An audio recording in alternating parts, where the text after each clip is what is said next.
Bom, acho que pela lógica, né? Você está indexado no GPM, GPM deu positivo, você corrige o aluguel para cima. Agora, se ele deu negativo, teria que corrigir para baixo, né? Pelo menos isso que é a lógica.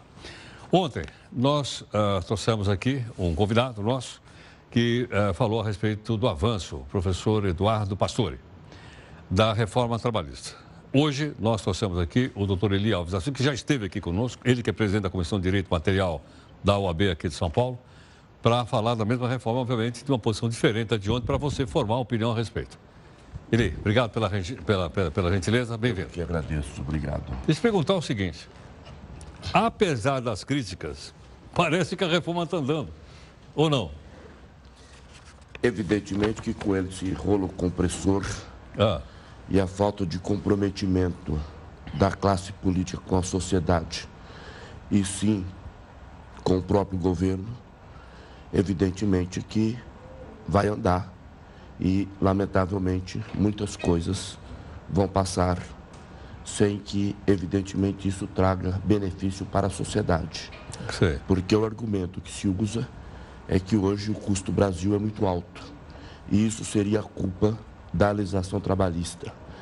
É evidente, Heródoto, que para quem quer argumentar, tudo é possível que sirva de argumento. Entretanto, se nós analisarmos e avaliarmos realisticamente, nós chegaremos à conclusão que ninguém é santo numa sociedade capitalista como é a nossa. É evidente que, se querem reduzir o direito dos trabalhadores, é para que aumente o lucro. Porém, com uma falsa alegação e argumentação de que isso vai aumentar o nível de emprego. Isso é relativo, porque se nós voltarmos a 2010, nós tínhamos um mercado de trabalho de pleno emprego, com essa mesma legislação que está aí. É evidente que alguns exageros, eu até poderia dizer que existe, mas é óbvio que isso não nessa proporção que está se pretendendo fazer. Veja, Heródoto, como que as coisas são colocadas de goela abaixo da sociedade. Primeiramente, o Ministério do Trabalho mandou para a Câmara um projeto de lei que se mexia em 7 artigos da CLT. Chegando na Câmara, isso veio uma avalanche de emendas e essas emendas passaram a mexer em 117 artigos da CLT. Agora, o mais interessante, Heródoto, é a forma em que chegaram essas emendas. Essas emendas chegaram através de organizações empresariais de vários segmentos que muitos deputados, segundo as informações que a gente tem e noticiado pela própria imprensa, muitos deputados nem sabiam que estava vindo ali e simplesmente rubricavam para ser uma proposta parlamentar. Mas, a rigor, essa pressão que evidentemente caiu nas mãos do senador Ferraço, juntou-se tudo isso, 800 e poucas emendas, evidentemente que, em se considerando que a grande maioria desse legislativo está comprometida por um financiamento de campanha vindo do patronato, é óbvio que esses terão que beijar a mão de quem deu recurso para que eles estejam lá.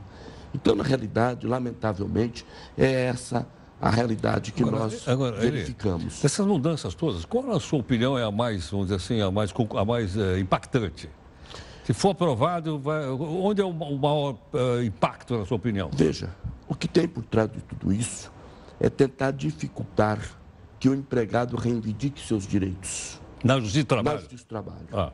Então, na verdade, quando tem alguém que fala que o Brasil é o recordista de reclamações trabalhistas, isso é uma consequência natural em decorrência do patronato também ser recordista em não cumprir os direitos mínimos dos trabalhadores.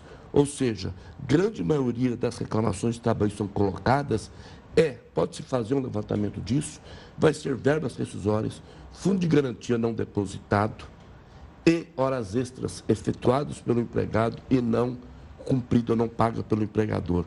E por que o empregador faz isso? Porque dá lucro. Se nós falarmos de uma dona de casa que tem uma empregada, é uma situação. Claro. Se nós falarmos de uma empresa que tem 100 mil empregados, e isso existe, é evidente que se houver uma esses empregados não são representados pelo seu sindicato? Aí que está, Heródoto. Para ir lá brigar? A questão do sindicato... Se ele souber que está acontecendo uma coisa dessa? O sindicato, ele atua de maneira coletiva e não de maneira individual. Mas uma fábrica com 100 pessoas numa maneira coletiva? Sim. O sindicato não deveria estar lá? Se o pessoal... Deveria, mas a realidade é outra. Não é bem isso que acaba acontecendo. Porque o sindicato também acaba aparecendo quando dá ibope, quando é algo realmente que justifique a presença dele e que tem holofotes para isso. Necessariamente, tem determinados casos que o empregado vai buscar o amparo do sindicato e muitas vezes ele volta sem resposta. Não tem também o Ministério Público do Trabalho? Existe. Para fiscalizar isso? Existe. Só que, infelizmente, a meu ver, a estrutura existente e o grande número de irregularidades existentes são desproporcionais entre a estrutura do Ministério Público e a necessidade de atuação. Portanto, isso acaba ficando nesses casos que dá mais visibilidade ou que seja algo mais agressivo para a sociedade. Mas, de uma maneira geral, isso nós temos a advocacia, que evidentemente faz um trabalho evidentemente dentro do mercado de trabalho do advogado, que evidentemente é uma atividade também remunerada, que felizmente isso acaba acontecendo. Aí vem alguém e diz, mas o empregado entra com processo trabalhista, se ele não comparecer, ele tem a oportunidade de entrar com outro processo. Ok, se isso é uma distorção, vamos corrigir essas distorções, mas não querer aproveitar um momento, como eu descrevi anteriormente, totalmente, aí não é uma questão de ideológica, é uma questão de raciocinar de maneira lógica. Quer dizer, lamentavelmente, saiu um governo que estava complicado e entrou outro que está mais complicado ainda. Então, como que vai se fazer uma mudança tão ampla dessa maneira, sustentado por um governo que nós não sabemos o que vai acontecer amanhã? Não sabemos. Então, na realidade, eu considero que, por uma questão moral, não deveria haver nenhuma provocação de alteração legislativa em qualquer segmento, seja na Previdência, seja na advocacia, na Justiça do Trabalho, sim, porque isso realmente é um momento que é insustentável diante de todas essas colocações que eu estou dizendo. Não estou dizendo que eu estou com a verdade nua e crua, evidentemente que essa é a minha impressão, mas eu também digo sempre que eu me considero normal porque eu sei andar e falar ao mesmo tempo. Então, eu posso dar algum piteco em coisas que, de repente, não tem todas as informações. Claro. Mas a gente dentro daquilo que tem. Agora, imagina você o que acontece na realidade lá dentro. Sem dúvida. Nós não sabemos. Então, a rigor, a gente acaba tendo algumas conclusões diante das informações que a gente vai tendo. E, lamentavelmente, as informações que nós temos chegam nesse desastre. O advogado doutor Eli Alves da Silva, gentilmente aqui conosco. Eli, foi aprovado então na CCJ, né? Deve ir a plenário, talvez acho na próxima semana. Já foi aprovada na Câmara, pode ser aprovada no Senado, e aí então ela poderá ser sancionada pelo presidente da República e virar lei. Sim, Heródoto.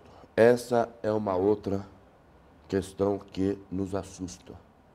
Porque veja só o seguinte, o governo quer aprovar algo que ele mesmo já está dizendo que está errado. E que ele está se comprometendo para acelerar e ter uma placa dizendo que ele foi o governo reformista, tá? Essa celeridade toda, sem preocupação com relação ao conteúdo. Então, veja, para isso, o governo manda uma carta para a comissão CCJ, dizendo que ele se compromete através de veto ou através de medida provisória, tirar aquilo que está sendo reivindicado para que seja tirado. E eu tive a oportunidade de estar aqui, Heródoto, e você até ficou surpreso, quando nós falamos da responsabilidade do dano moral do empregado para o empregador para o empregado. É verdade. Veja, tanto é verdade, modéstia à parte, eu tinha razão, que o próprio Romero Jucá já disse que essa questão vai ser reavaliada. É verdade. Porque eles chegaram à conclusão que isso é inconstitucional. Então, é um atropelo tão grande que eu digo para você o seguinte, no primeiro momento, eu até achava que iria acabar as reclamações trabalhistas, mas eu estou chegando à conclusão que vão aumentar, porque, na realidade, a própria jurisprudência que vai ficar responsável em acomodar essa situação. Eli, obrigado pela gentileza mais uma vez. Até logo, muito obrigado. Muito obrigado. Bom, a gente volta em 15 segundos.